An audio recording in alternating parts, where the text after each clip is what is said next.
Hello, today we are going to set up an Apache server on Windows as well as a PHP plugin essentially or module for that server so that when we open a page, when we go to our localhost, it will show us our PHP information.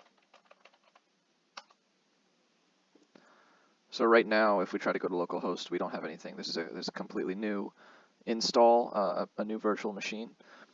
So it does not have Apache on it, it does not have PHP. If you still need to download these, you can go to the websites that will be in the links in the description or in your manual.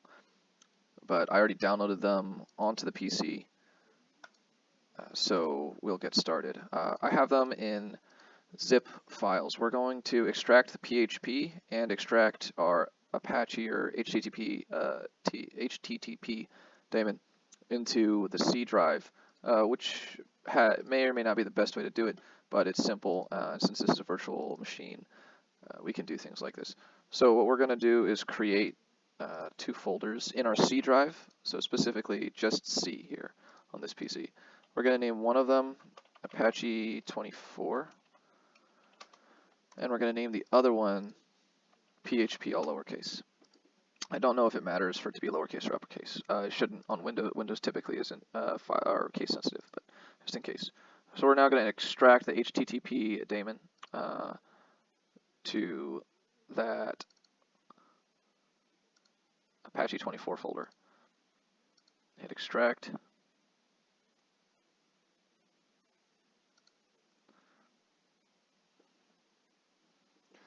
And this is, obviously there's other ways to get those files onto your computer. I just felt like the easiest solution was to download them directly from the website. If your virtual machine has networking enabled, then that will be significantly easier than any other method.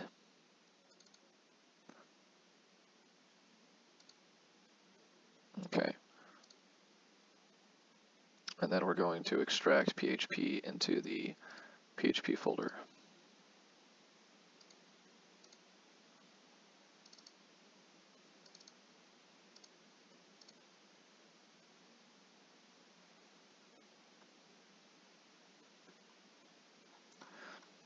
I kind of messed this up. Apache has a specific subfolder called Apache 24 already. So what we're going to do, delete that.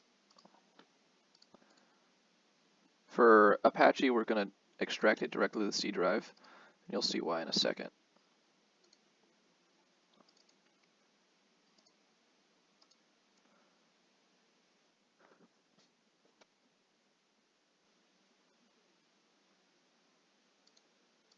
It'll probably say you need administrative permissions, continue, and keep in mind we're doing this on a virtual machine specifically because this could cause issues on a non-virtual machine computer.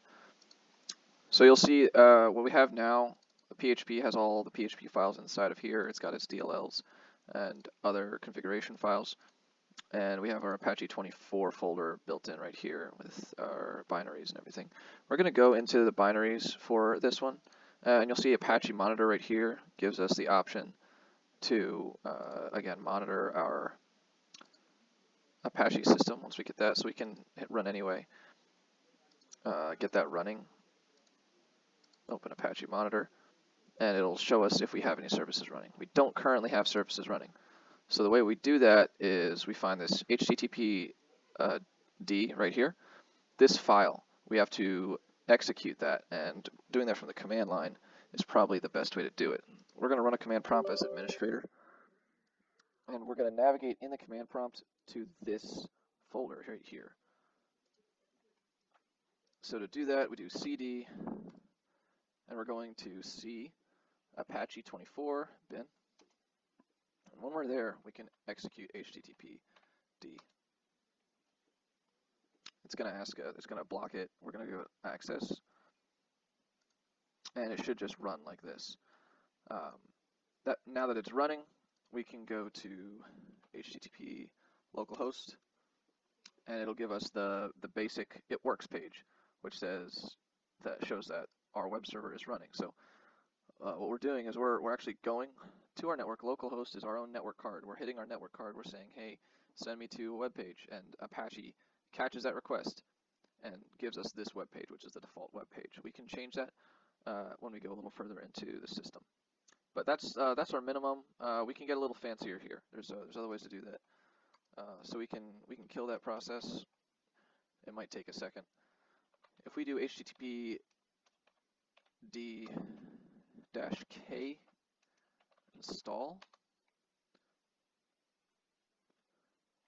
it'll run it so we don't have to have this command line open necessarily. So after a minor technical difficulty, once you reboot your machine, your virtual machine, just literally power or restart, it'll have your Apache server running by default. So you don't even need to have your command prompt running it. So that's our first step. The next thing we have to do is install PHP. But the way that we're going to do that is we want Apache to be able to talk to PHP, and this is the slightly trickier part. So we need to go into our Apache conf folder. So we're in C, Apache 24 conf. httpd.conf, we're going to edit. We'll open it with Notepad. And now you can do some customizations. We're going to Control F,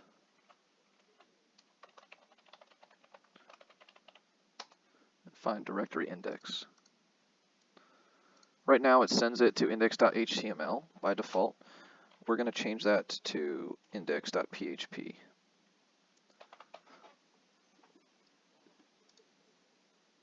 And save.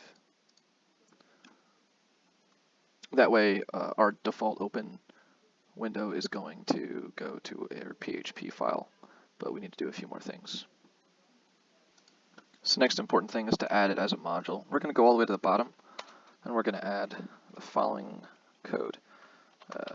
Hash PHP 7 module. Say, hey, we're adding our PHP 7 module. We're going to do load module PHP 7 underscore module, and we need to give it the location of our PHP DLL file, which basically has just a bunch of configurations. So to do that, we're going to go to C, we're going to go to our PHP folder here, and we're just looking for a particular PHP file, the one that says Apache. So this is the one that when we point our Apache to, is actually going to tell Apache what to do with PHP files and such. So the easiest way to do this is to pretend to rename it and just copy that. Don't actually change the name. And then we're going to go to our paste. And then we also want to paste the file path in there.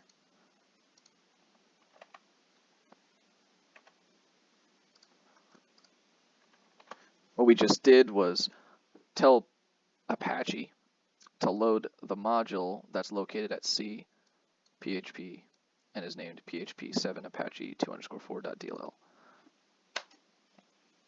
We also need to add type.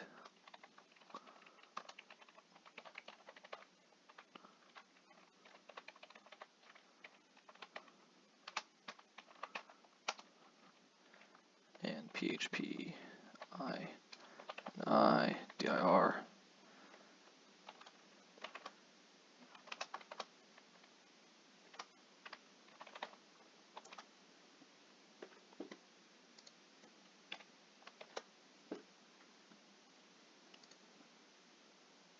What these are going to do is point Apache to those PHP files and say, hey, if someone sends a PHP request, this is where you go to figure out what to do with that.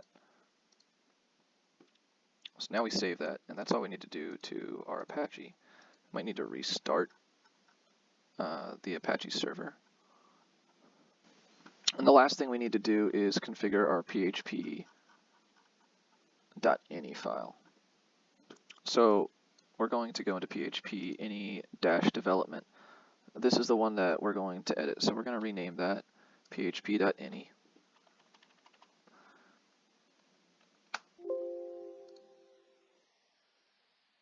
Make sure that we can see our file extensions. And we're going to edit that one. Your edits are going to depend on a lot of things, but we're going to go with the edits needed for this current lab for the class that I'm working on right now. So just search through based on what your classes say. On Windows, we need to uncomment this, and we need to change this to C/PHP/ext. The next thing that they want me to do for this class is mysqli. I'm going to look for the third instance of that. So there's a whole bunch of extensions that we can uncomment and basically open up. So this one will give us access to SQL. BZ2, I believe this one is a file zip function. Curl is an API function.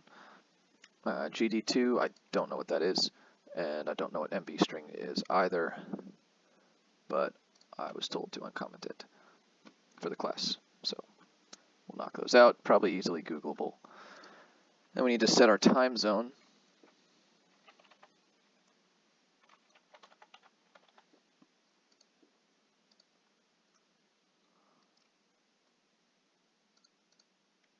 So we're going to uncomment that. And we're putting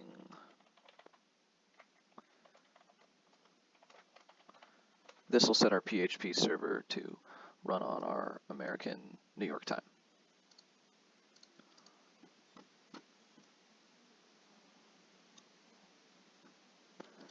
That should be enough. Last thing we need to do is to make sure that this works is to go back to our Apache. We're going to go to htdocs, and we're going to create a simple PHP file here.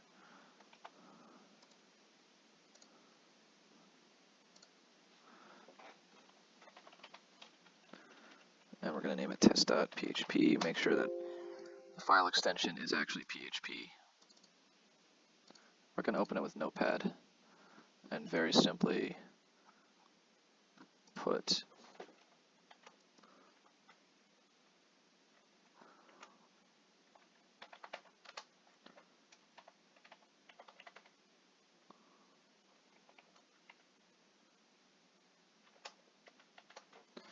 this, which should give us a list of what our actual PHP configuration is. And we're going to go to that page via Apache. So http://localhost/test.php.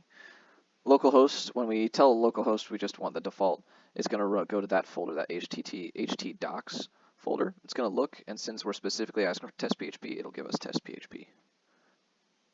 Right now, as you can see, it's still not showing anything on the screen. Why is that? Well, there's one other important thing we forgot to do, which is to add PHP to the path environment variable. So the environment variable tells Windows basically, hey, here's specific programs that run these when things get called. So we're going to search for edit the system environment variables. Go to environment variables, path, system will give you broader access. Again, not really suggested in a production environment. But all we're doing is at the end of this, so don't delete anything that's in here, but go all the way to the end of the variable value, and we're adding semicolon, capital C, colon, \PHP. Okay, click OK on all those. And we might need to reboot one more time to get this to run.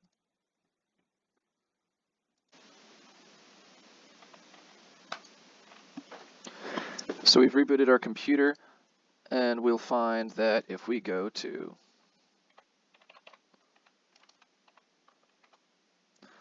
http localhost test.php, it now gives us our PHP configuration settings, just a huge file right here. And what we did was we installed Apache to give us the ability to go to localhost and get files. We then install the PHP module to add on to Apache, so that when we call for something that says PHP, Apache goes to that thing. It sends that information over to the to the PHP DLLs and to the PHP configuration files, and PHP parses that and says, all right, this is what they wanted when they said PHP info. Hopefully this helps.